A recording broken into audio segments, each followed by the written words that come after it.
অনেক দিন পরে ফিরে আসলাম আপনাদের কাছে, কারণ আমি একটু অসুস্থ ছিলাম, যার জন্য আসা হয়নি।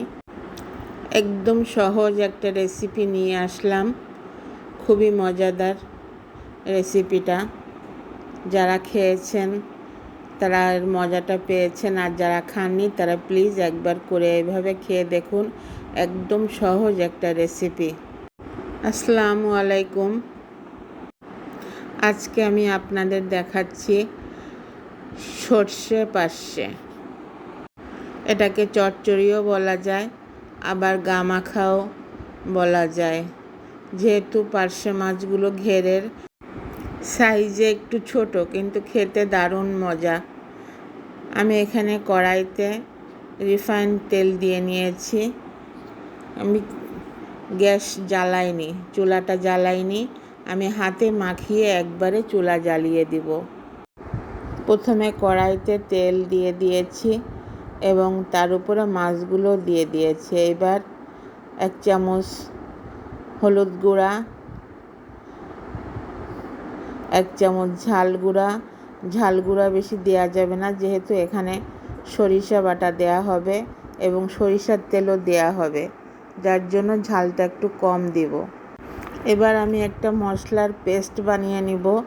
এখানে 1 চামচ হলুদ সরিষা, 1 চামচ কালো সরিষা, 2টা পেঁয়াজ বাটা এবং 2-3টা কাঁচা ঝাল, তারপরে লবণ এবং আদা বাটা 1/2 চা চামচেরও কম, জিরা বাটা 1/2 চামচ, রসুন বাটা 1/2 চামচ। এগুলো সব একসাথে দিয়ে অল্প করে পানি দিয়ে আমি একটা পেস্ট বানিয়ে নিয়েছি। এটা মাছের সাথে একবারে মাখিয়ে তারপরে আমি চুলার জাল জ্বালিয়ে দেব। চুলার জালটা মিডিয়াম ফ্লেমে রাখতে হবে, কারণ এখানে বাড়তি কোনো পানি দেওয়া যাবে না। মাছ থেকে অল্প করে পানি বেরোবে এবং পেস্টের মশলার পানিও বেরোবে, যার জন্য বাড়তি পানি দেওয়ার প্রয়োজন হবে না।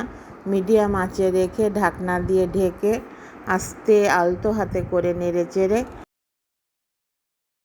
মাছটা উঠাতে হবে। আমি যে পেস্ট বানিয়েছি এই পেস্টের সব মশলা কিন্তু 4 চামচের 1 চামচ করে। 4 চামচটা বলতে আমার ভুল হয়ে গিয়েছে, যার জন্য এখন বলে দিলাম। মাছটা আমার মাখানো হয়ে গিয়েছে মশলা দিয়ে। এবার আমি ঢেকে দিয়ে চুলার জালটা জ্বালিয়ে দেব। মনে রাখতে হবে জালটা কিন্তু একদম মিডিয়াম আঁচে রাখতে হবে। অনেক দিন পরে ফিরে আসলাম, প্লিজ সবাই একটি করে লাইক দিয়ে ভিডিওটি দেখবেন সম্পূর্ণ, এবং যারা সাবস্ক্রাইব করেননি আজকে নতুন দেখছেন তারা একটি করে সাবস্ক্রাইব করে লাইক দিয়ে ভিডিওটি সম্পূর্ণ দেখবেন। আমি এবার ঢাকন উঠিয়ে আলতোভাবে আর একবার নেড়ে চেড়ে দিচ্ছি, তারপরে আবার ঢাকন দিয়ে ঢেকে দিব। প্লিজ সবাই ভিডিওটি সম্পূর্ণ দেখবেন এবং একটি করে লাইক ও একটি করে সাবস্ক্রাইব করে দিবেন। এবং ঠিক এইভাবে সর্ষে পার্শে রান্না করে খেয়ে দেখুন, দারুণ স্বাদ পাবেন। আমরা অনেকেই আছি ছোট মাছ কাটার ভয়তে খেতে চাই না, কিন্তু ছোট মাছ শরীরের এবং চোখের জন্য খুব বেশি প্রয়োজন। ছোট মাছ খেতে একটু অসুবিধা হলেও উপকার ছাড়া কোনো ক্ষতি নাই। আজকে আমার যারা এই ভিডিওটা দেখছেন তাদের সবাইকে জানাই অসংখ্য ধন্যবাদ।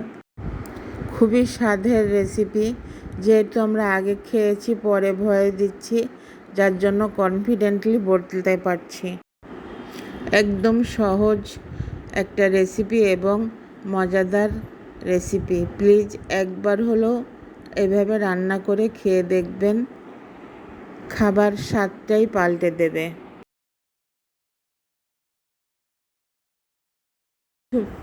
ফ্রোজেন ধনিয়া পাতা ছিল তাই দিয়ে দিলাম।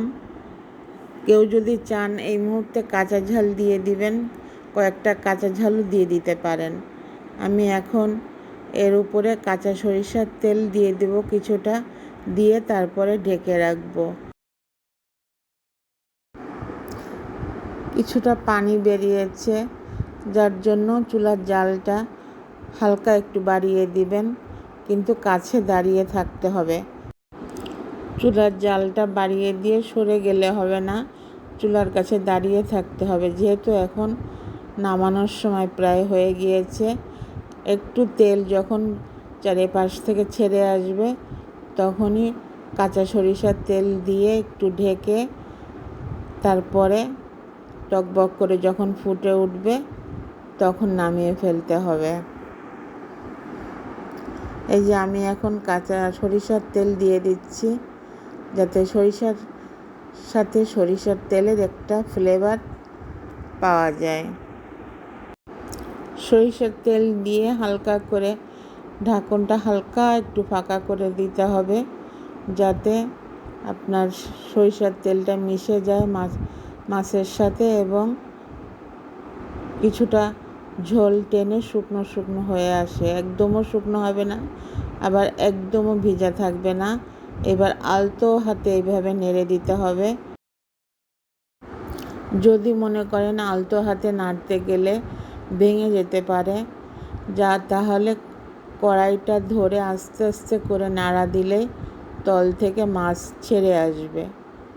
তারপরে একটু ঢেকে রাখলে পুরোপুরি ছেড়ে যাবে, তখন আপনি আপনার সার্ভিং বলে ঢেলে নেবেন এবং গরম গরম ভাতে গরম গরম সর্ষে পার্শে চচ্চড়ি খেয়ে দেখুন, দারুণ মজা পাবেন। আমার সর্ষে পার্শে রান্নাটা একদমই কমপ্লিট হয়ে গিয়েছে। আমি এখন সার্ভিং বলে ঢেলে আপনাদেরকে দেখিয়ে দিচ্ছি। ওই যে বললাম কাঁচা ঝাল দিতে আমার খেয়াল ছিল না, যার জন্য আমি গার্নিশের সময় কয়েকটা কাঁচা ঝাল দিয়ে দিয়েছি।